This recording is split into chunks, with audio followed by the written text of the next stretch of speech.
been a very interesting week here for both the Orange and for the Bills and for a couple of other things. So why don't we just get right into it, shall we? First, let's talk about what we thought were ideal conditions when Florida State comes to the Dome. Yeah, it was like a sauna in there. Then all the other fans that went in there probably did a lot of this, in between plays. Hell, I had to spend nearly $20 on water and Diet Pepsi.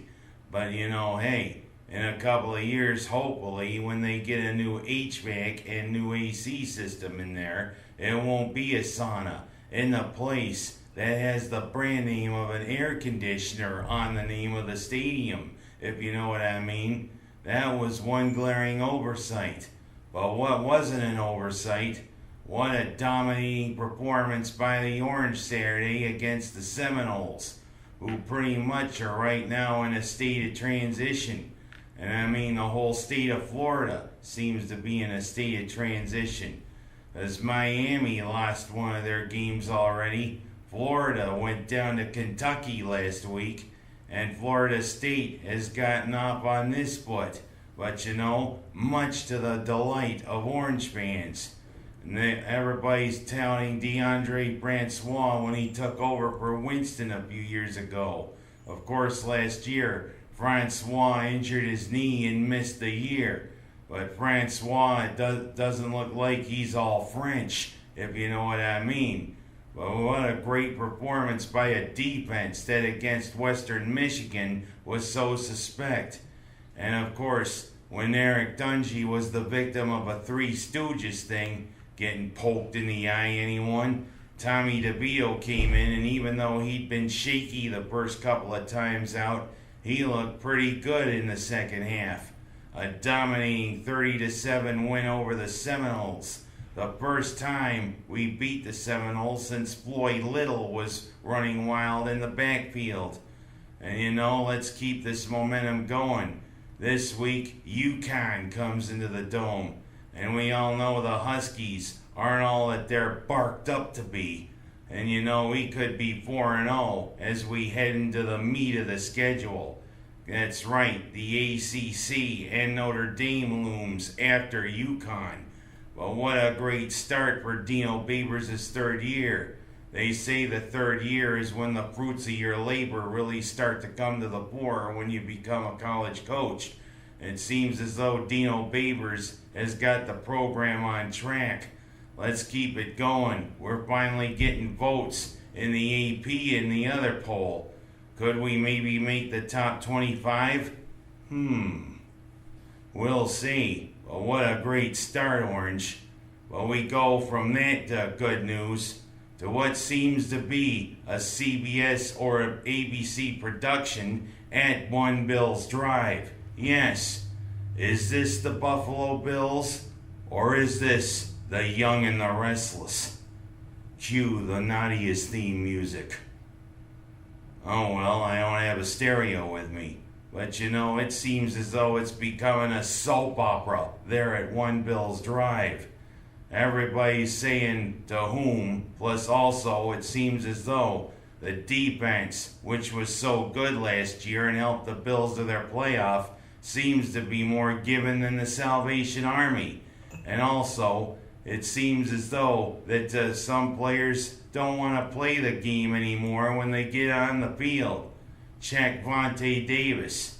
What a chicken way to go out on your teammates. I mean, you make a couple of good tackles when you can make tackles, and then during halftime, you abruptly say you want to retire. That is the most ridiculous, most chicken, I can't really say the word I want to describe it, way to bail out on your teammates. If you didn't want to be on the field, why'd you join the Bills with a contract? Hey, I realized I don't want to play this game anymore. It's gotten too tough. Yeah, what's gotten too tough is that you're on the field at Orchard Park, you dumb shit. What a way. I mean, everybody says that is disgusting, discouraging, way to bail on your teammates. He even had McDermott at a loss for words.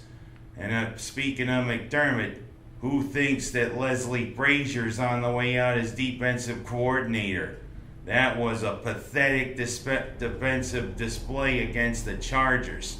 Right now, the Bills are in a big state of flux, and it's not for the better.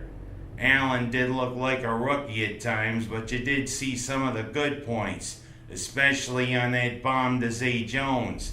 Well, what I have to say is, hey, this is the NFL, not an audition for Uncle Pecos, especially the way Zay Jones bobbled that ball. I heard, whoa, what the diddle-a-diddle-a-dee, ho, he, ha, when he was doing that ball. But I didn't hear any fucking recording he did right. Crumble. You know, it's the NFL, not Uncle Pecos. And come on, Bills, you gotta get on the right track. 0-2. But I think this year's about rebuilding, don't you think? That's what it seems. Now I'm gonna go from that to talking about something local. Well, Waterloo and Miners sports keep on rolling along, and Waterloo's got some good news. Their new athletic director is the bad mama jamma herself. Ladies and gentlemen, the former all-great volleyball coach in Section 5, the bad mama jamma, the one, the only, Crystal Kent. Yeah, she's decided to go from being a teacher to being the athletic director, and she's got the moxie. Yeah, she was a great volleyball coach. She's a great softball coach, and I think she can do the job. Way to go, Crystal. But the one thing is, I think you better wear your sneakers on the field instead of flip-flops. They look better. And two more things. First, the South Dakota State football coach. So apparently he's apologizing for running up the score on Arkansas Pine Bluff. You know, quit bluffing, will you? 90-6, 967 yards of offense. You didn't run up the score, you ran over them. Of course, your jackrabbit stopped hopping around. And last but not least, the Emmys.